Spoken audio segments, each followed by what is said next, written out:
Pois bem, gente, para eu chegar efetivamente no tema desse vídeo, a sabedoria é prática, eu preciso traçar um caminho, como que um caminho preliminar, para que a gente realmente chegue nos 3 pontos.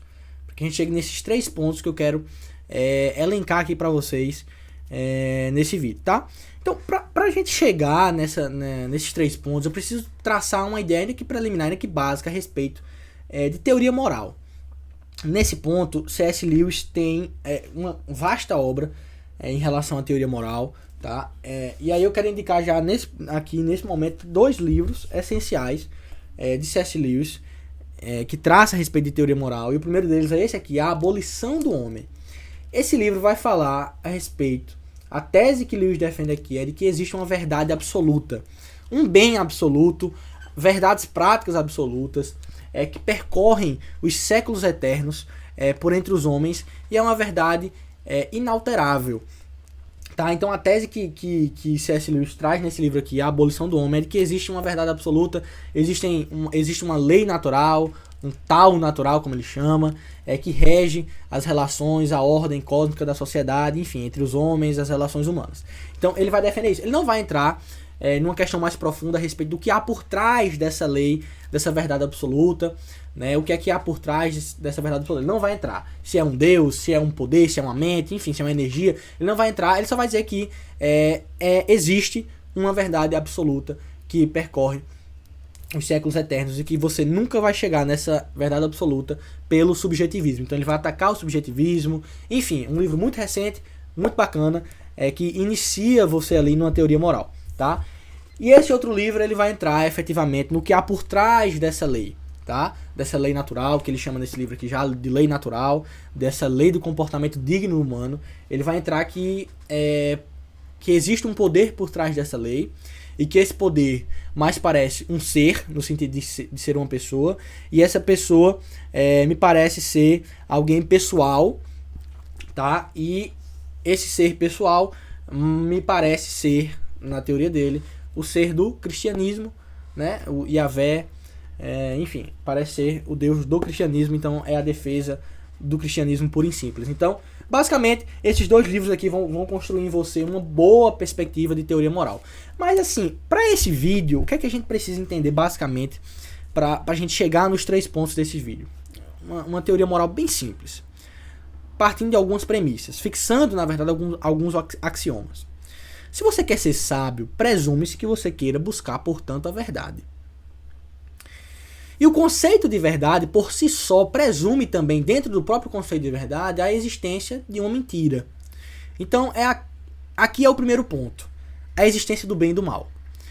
Né? Uma teoria moral básica, saudável, ela vai presumir como axioma, como fundamento, a existência de um bem e de um mal.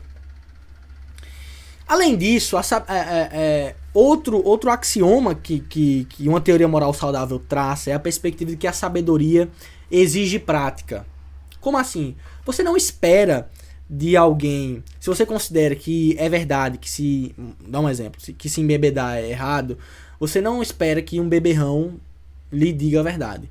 Então, basicamente a sabedoria exige prática. É isso que naturalmente o ser humano busca. Quando a gente vai buscar uma igreja, a gente busca o testemunho dessa igreja, o testemunho desse pastor, o alinhamento entre conduta e fala, né? Então, para uma boa teoria moral, coloca isso como um axioma também, um fundamento. Primeiro, a existência do bem e do mal. Segundo, a sabedoria exige prática. Portanto, precisamos praticar o bem para alcançar a verdade. Como também é verdade que se eu praticar o mal, eu vou chegar na mentira, na falsidade. Então, esse é basicamente o resumo de uma teoria moral. E aí, entrando um pouco mais profundo, que é efetivamente no tema que a gente vai chegar, é que como é que eu pratico o bem para chegar à verdade? No homem, e Lewis vai falar sobre isso nesse livro aqui, sobre virtudes. O homem consegue praticar a verdade por meio das virtudes. E aí nesse ponto eu também já quero destacar um livro que eu ainda não li por cima só, mas foi uma recomendação também das virtudes fundamentais. Aqui você vai aprender sobre as virtudes, as cardeais e as teologais, tá? As virtudes simples. Então, a sabedoria exige a prática do bem e o homem pratica o bem por meio das virtudes, tá? Temperança, fortaleza, enfim, coragem, as virtudes cardeais e as virtudes teologais, esperança, fé, amor. Então o homem pratica o bem por meio das virtudes. Como também o homem que quer buscar a mentira, o que está no caminho da mentira, da falsidade, ele, para chegar nessa mentira, nessa falsidade, ele pratica o mal. Por meio de quê? Dos vícios, que é o oposto das virtudes. Tá? Então esse seria o básico, o basicão de uma teoria moral bem resumida, bem resumida mesmo. É a perspectiva de que para você chegar à verdade, você precisa praticar o bem, porque a sabedoria exige prática e a prática do bem se dá por meio das virtudes, certo? E o oposto também é verdadeiro.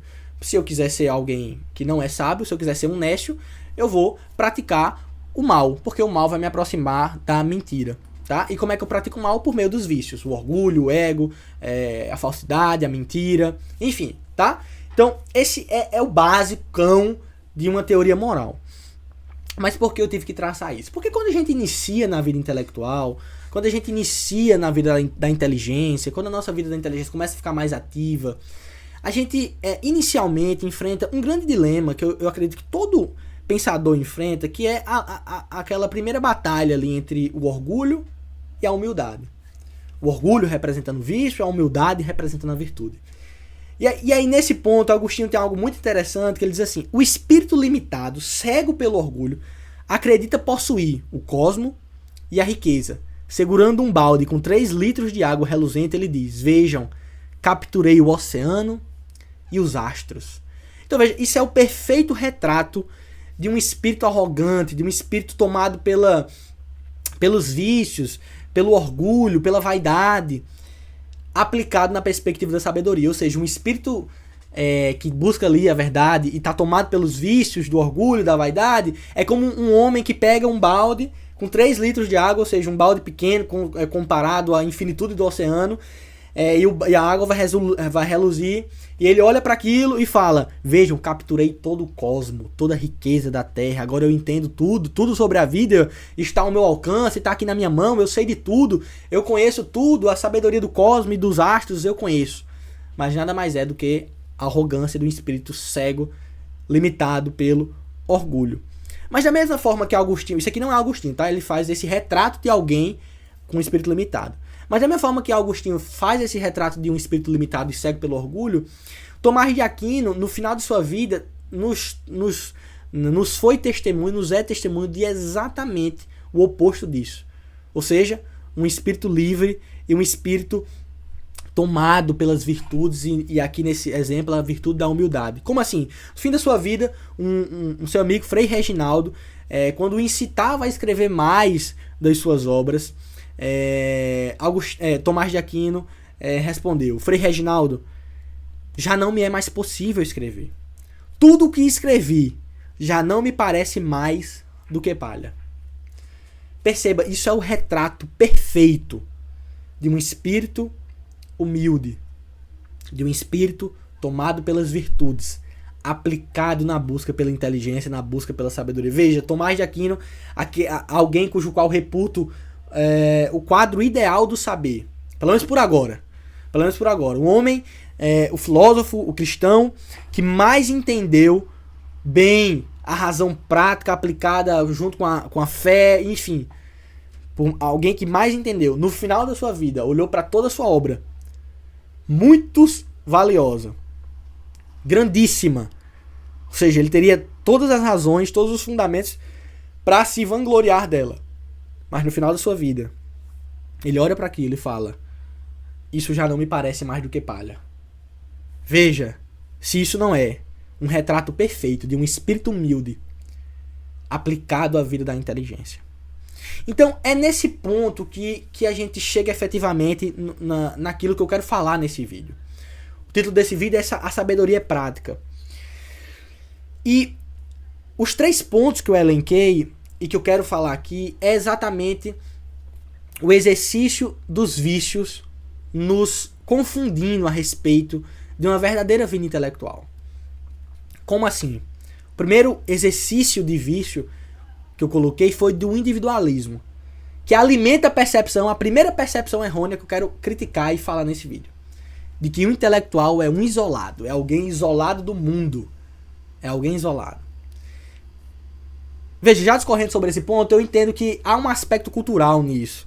Um arquétipo que a própria cultura, ao longo dos anos, criou, de que o intelectual é alguém barbado, isolado, alguém que vive numa biblioteca, isolado, pegando ali seus pergaminhos cheios de poeira, para ler a sabedoria eterna, tal.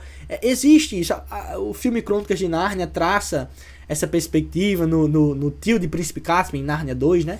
No tio de Príncipe Caspian, alguém barbado que vivia numa biblioteca bem escura, com pergaminhos, com livros cheios de poeira, alguém até inclusive que não tem pudor com o seu próprio corpo, né? Alguém mais gordinho assim, e ali preso naquela biblioteca, isolado, buscando ali o conhecimento eterno de que Aslan iria voltar, tal. Então esse arquétipo de uma pessoa isolada.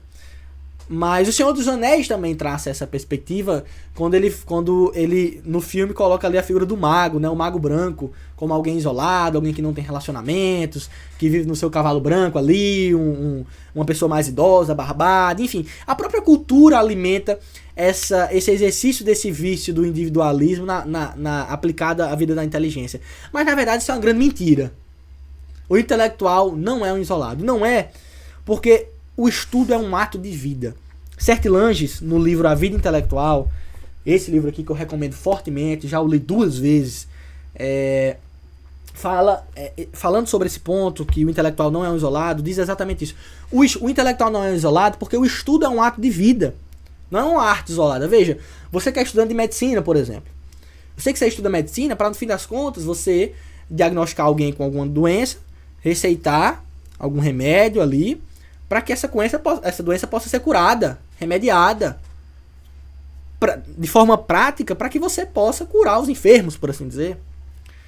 Você que estuda odontologia, você não estuda odontologia simples e puramente para estudar odontologia. Você estuda odontologia para, no fim das contas, poder ali ensinar a criança a se prevenir contra as cáries, ensinando ela a escovar os dentes. Então, o estudo por si só é um ato de vida, não é uma arte isolada, né? O estudo dentro desse conceito, então, faz parte de um todo da sua vida. Então, e a vida como um todo, ela é única, ela é una, ela é uma vida de diversão, ao passo em que também é uma vida de repouso, ao passo em que também é uma vida de esforço, é uma vida de solidão, ao passo em que também é de coletividade. Então a vida de estudos entra nisso aí. A vida de estudo é una com tudo isso. Não é uma arte isolada. Então, tenha amigos, tenha família, cultive os relacionamentos necessários, vá para uma igreja, tenha comunhão com alguns irmãos, tenha amigos, né? Tenha muitos amigos, se assim for. Porque a vida de estudos, que no caso aqui seria o meio, né, para buscar ali a verdade, eu estudo para buscar a verdade, ela é um ato de vida. A própria... E nesse ponto, o isolamento completo, ele paralisa o pensador. É como se ele amputasse o pensador. Porque se a sabedoria, se a vida de estudo é um ato de vida, e o pensador ou o estudante não vive, portanto, esse pensador está amputado, por assim dizer, da sua própria faculdade de pensar. Porque ele vai pensar sobre o quê? Ele vai aplicar a sua verdade em quê? Se não na própria vida, na vida prática, na vida real. Provérbios fala que a sabedoria grita nas ruas, nas praças, ergue as vozes nas praças públicas, nos portões da cidade. Um padre muito famoso, um padre filósofo francês, diz: a cruz não está isolada na terra, a cruz está fincada no globo terrestre.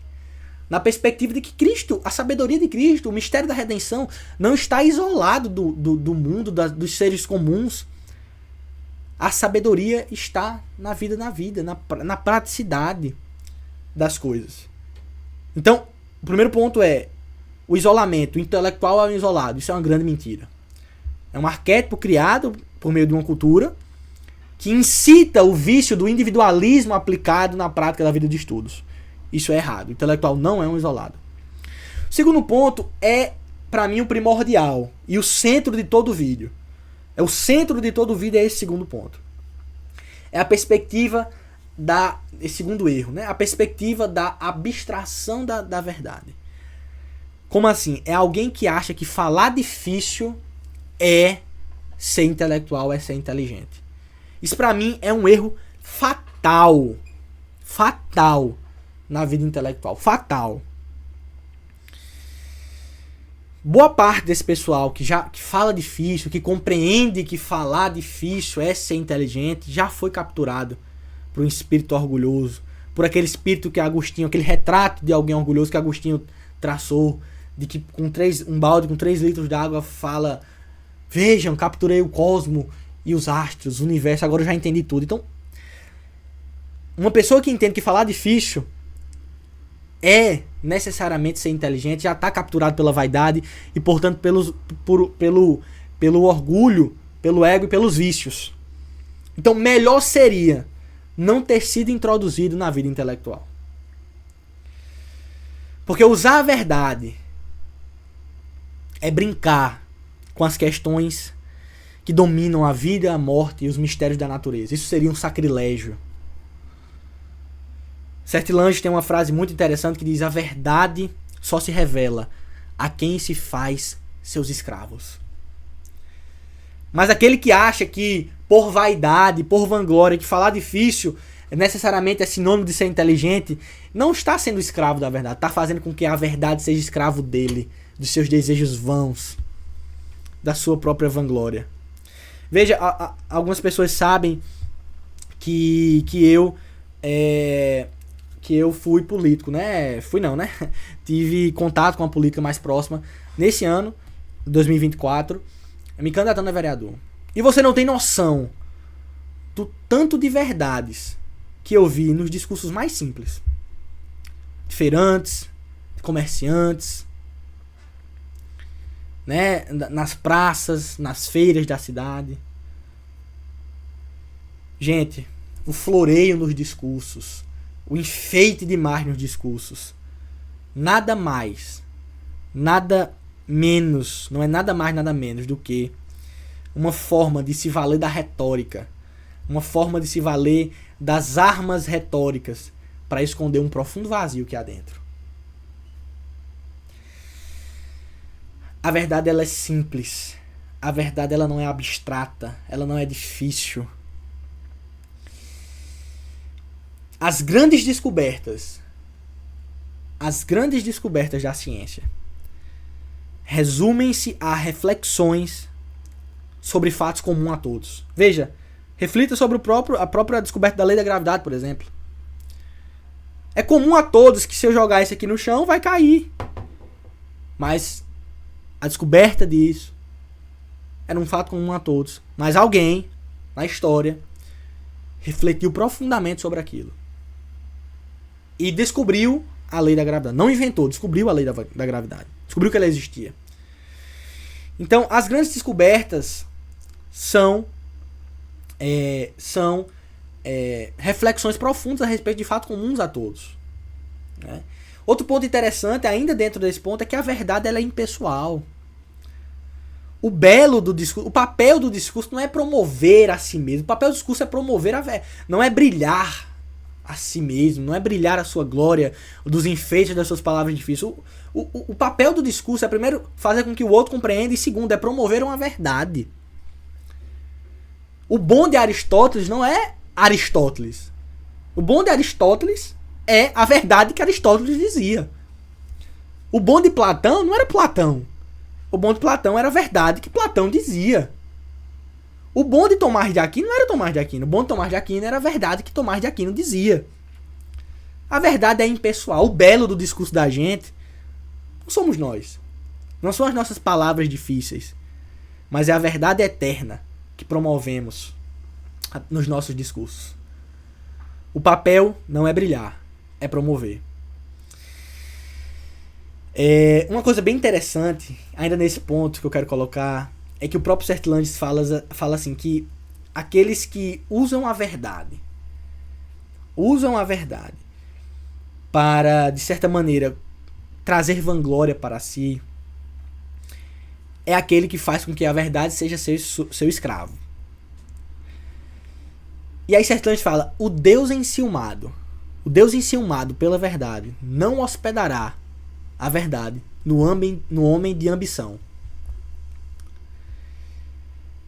O Deus enciumado não hospedará, e obviamente aqui ele se referindo na verdade como a própria revelação do Filho, né? Ele não hospedará o seu Filho no homem de ambição, que quer simplesmente usar seu filho para promover uma glória vã através de palavras difíceis.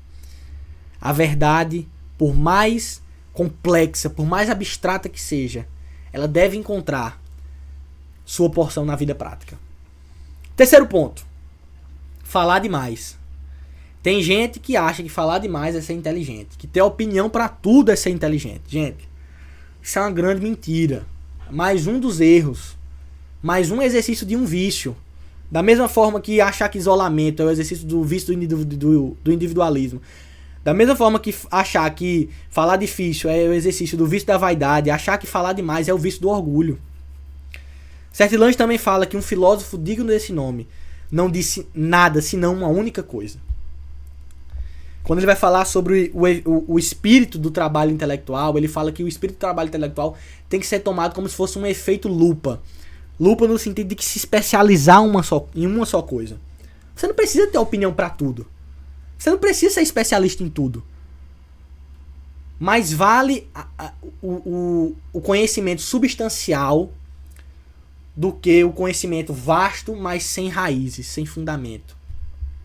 Prefira ser especialista em uma só coisa. Fale uma só coisa. Dedique a sua vida a falar uma única coisa. E não várias coisas. Quem fala tudo não fala nada, no final das contas.